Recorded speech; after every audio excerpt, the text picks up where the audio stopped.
পাকিস্তান ও পাকিস্তান নিয়ন্ত্রিত কাশ্মীরে 9টি স্থানে হামলা চালানোর কথা বলেছে ভারত।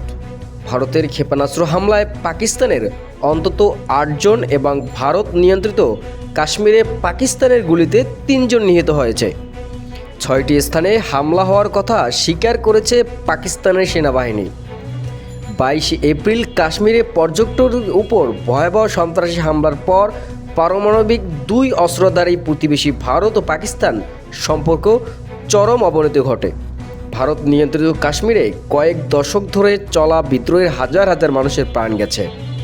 কাশ্মীরকে পুরোপুরি নিজেদের অংশ হিসেবে দাবি করেন ভারত ও পাকিস্তান দুই দেশই। দিল্লি বলছে তারা পাকিস্তান ও পাকিস্তান নিয়ন্ত্রিত কাশ্মীরে 9টি স্থানে নির্দিষ্ট লক্ষ্যভিত্তিক ও পরিমিত হামলা চালিয়েছে।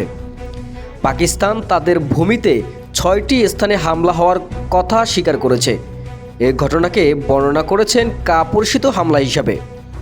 পাকিস্তানের অন্তত 8 জন বেসামরিক নাগরিক নিহত এবং অন্তত 35 জন আহত হওয়ার তথ্য দিয়েছে পাকিস্তান।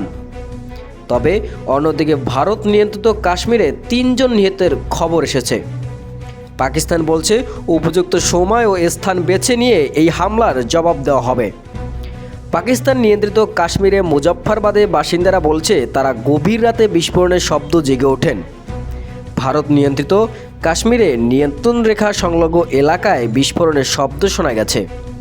পারমাণবিক অস্ত্রধারী প্রতিবেশী ভারত ও পাকিস্তানের মধ্যে উত্তেজনা ব্যাপক মাত্রা পায় গত মাসে কাশ্মীরের পর্যটকদের উপর হামলার পরে।